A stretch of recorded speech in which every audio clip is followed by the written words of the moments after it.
Bonjour, dans cette vidéo je vais vous présenter les tableaux de bord et le reporting dans OpenURP. Alors, il faut savoir que dans OpenURP, l'ensemble des fonctionnalités des tableaux de bord se retrouvent dans le menu suivi de l'activité. Ainsi, par défaut, OpenURP offre un espace pour mettre en place un tableau de bord personnalisé et une série de tableaux de bord et de résumés de l'activité. Il faut savoir qu'il est possible de modifier cet ensemble d'éléments disponibles par défaut et de concevoir ses propres tableaux de bord. Alors, le principe du tableau de bord dans OpenURP est simple. En effet, OpenURP récupère tous les éléments sous forme de table et à partir de ces éléments, il est possible de les intégrer dans l'un des éléments, dans l'une des rubriques du tableau de bord dans le menu suivi de l'activité. Comment cela se passe? Alors, il est possible de récupérer chaque élément présent sur les pages où vous constatez la présence du filtre.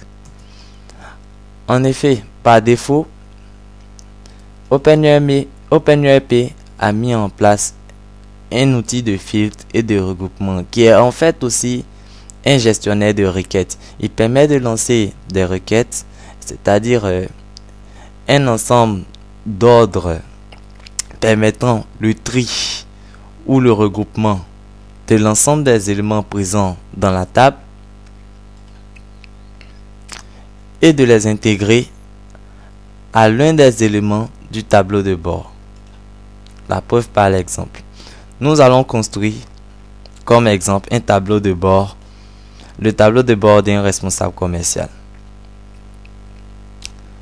L'objectif de ce tableau de bord est de permettre au responsable commercial de suivre l'évolution des transactions commerciales et d'évaluer son équipe. Alors, le premier élément que nous allons intégrer, c'est l'état des vendeurs par opportunité. Alors, nous allons dans le menu opportunité. Ensuite, nous allons faire un affichage sous vue de liste d'abord. Nous allons récupérer premièrement les éléments par étape et ensuite par vendeur. Non, c'est plutôt le contraire, c'est par vendeur et par étape. Ok. Alors, pour chaque vendeur, nous avons l'ensemble des étapes liées, l'ensemble des opérations et des étapes liées. Ainsi, pour le directeur général, nous avons un élément en négociation, 2 éléments en attente de réponse, 3 éléments gagnés. Ok. C'est cet élément que nous allons intégrer à notre menu Mon tableau de bord et nous allons l'appeler vendeur par opportunité.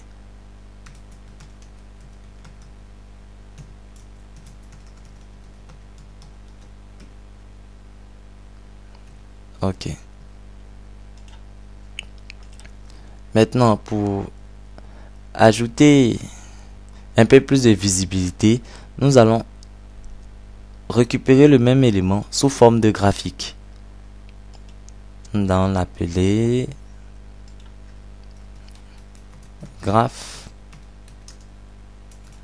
vendeur par opportunité.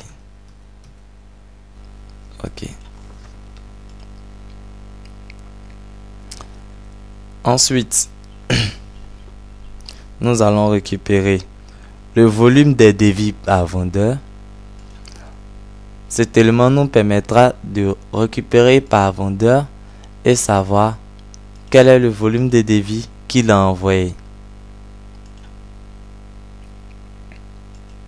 Nous pouvons même ajouter par état. Voilà, nous aurons une situation des devis en brouillon et des devis annulés.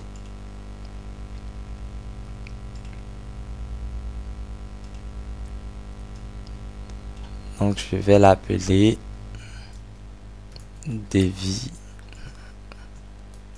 vendeur plutôt par devis. Ok.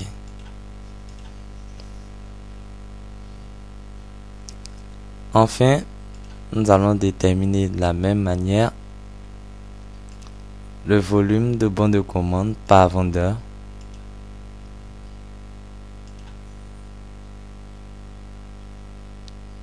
Ainsi que leur état.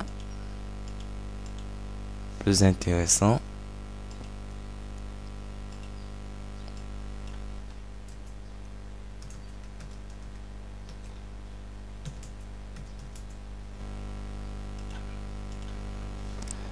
Et enfin, nous allons déterminer le volume de vente par vendeur. Il est responsable, voilà, le volume de vente par vendeur.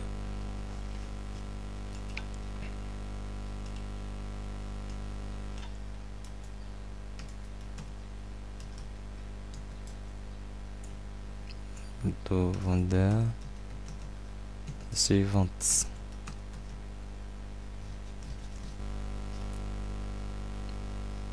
Ok, nous allons récupérer la même information sous forme graphique.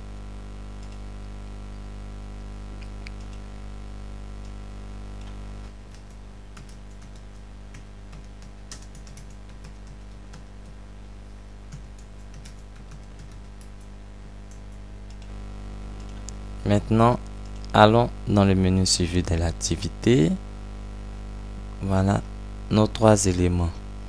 Nous allons les arranger afin d'avoir une visibilité plus intéressante. Donc, je vais modifier l'agencement. Ok, j'ai divisé l'élément en deux parties. Donc, j'actualise pour valider la modification. Voilà.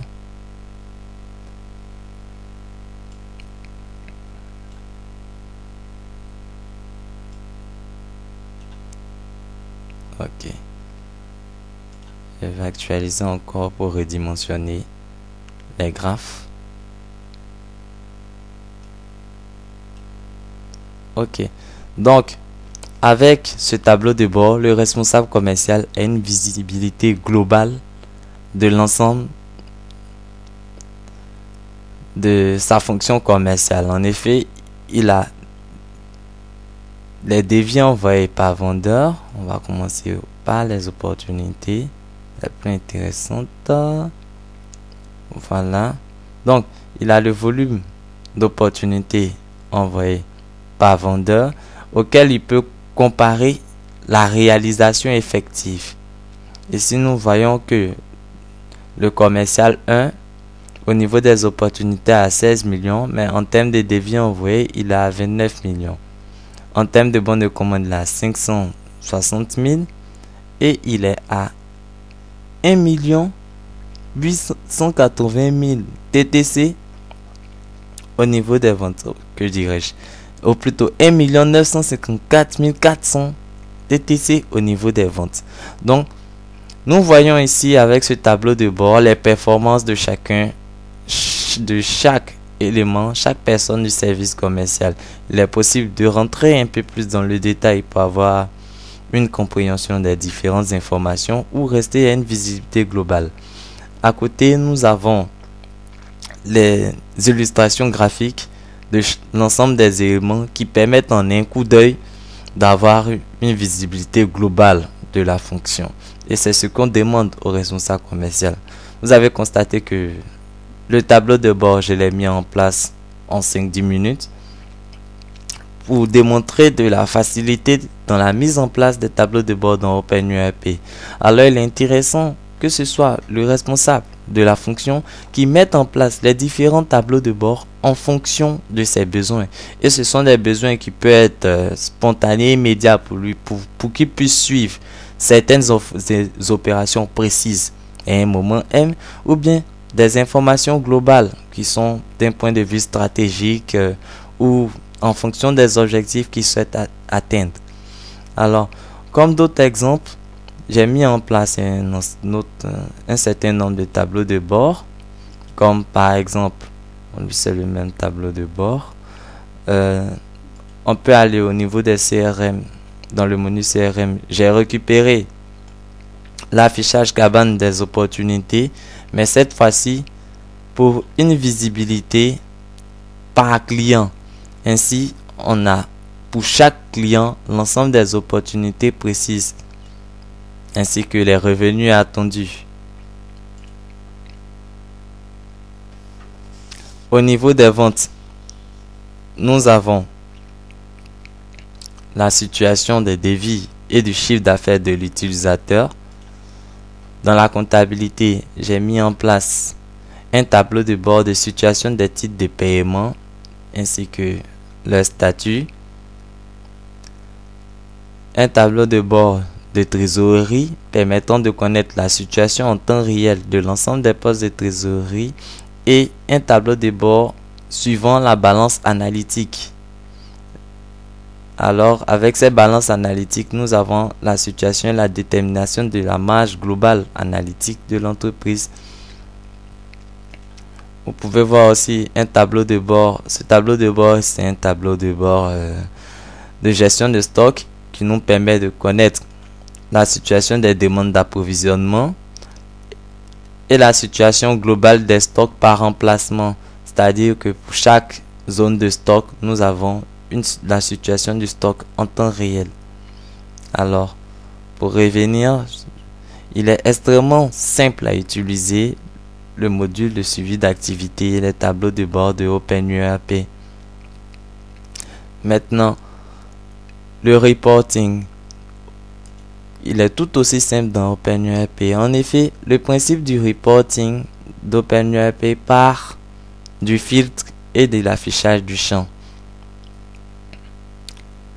Dans OpenURP, il est possible d'effectuer, grâce à ce filtre ou lancer des requêtes, des tris et des regroupements pour chacune des opérations.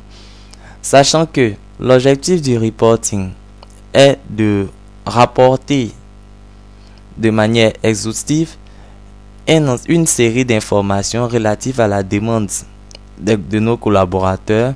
Dans OpenURP, il est possible d'imprimer de manière simple l'ensemble des éléments qui sont dans la zone de l'écran. La preuve par l'exemple. Alors, nous avons un ensemble de factures. Je souhaite avoir, je dis n'importe quoi, les factures,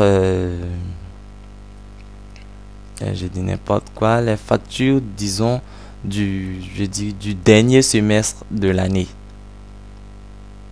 Donc, nous allons aller en recherche avancée. Au niveau de la date d'échéance, la date d'échéance est supérieure à le dernier des semestres de l'année. Le deuxième semestre de l'année, il commence en juillet. Donc, date d'échéance supérieure au 1er juillet. J'applique, je me retrouve avec l'ensemble des informations, l'ensemble des factures dont la date d'échéance est située dans le deuxième semestre de l'année. Pour rendre un peu l'opération plus intéressante, je vais les regrouper par partenaire. Ici, nous avons les clients. Et pour pouvoir effectuer le reporting, je l'imprime.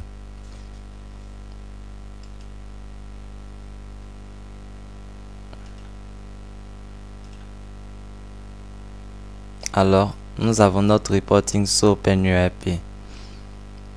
Maintenant, il existe un module d'OpenURP, c'est un module communautaire aussi, qui permet de faire la même chose mais de manière un peu plus esthétique. Donc, grâce à celui-ci, je réussis à exporter tous les éléments qui sont affichés à l'écran dans les tables sous forme de PDF.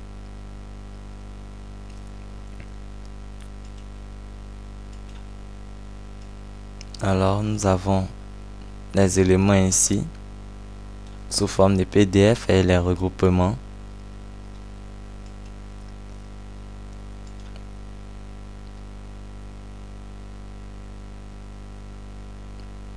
Revenons.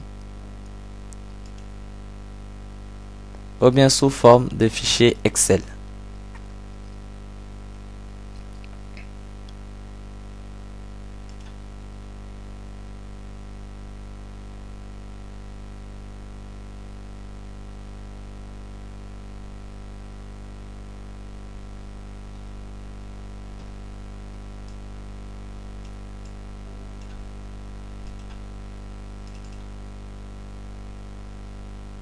Ok. Nous avons les éléments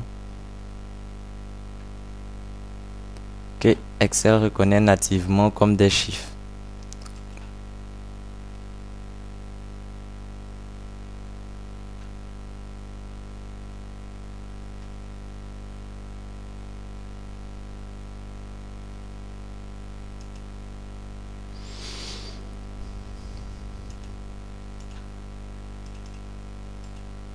Ok.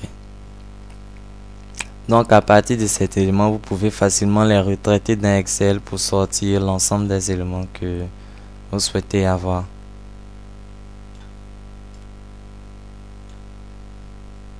En somme, OpenURP a privilégié pour sa mise en place de tableaux de bord une manière simple et flexible mais quand même très puissante dans l'établissement du tableau de bord et du reporting.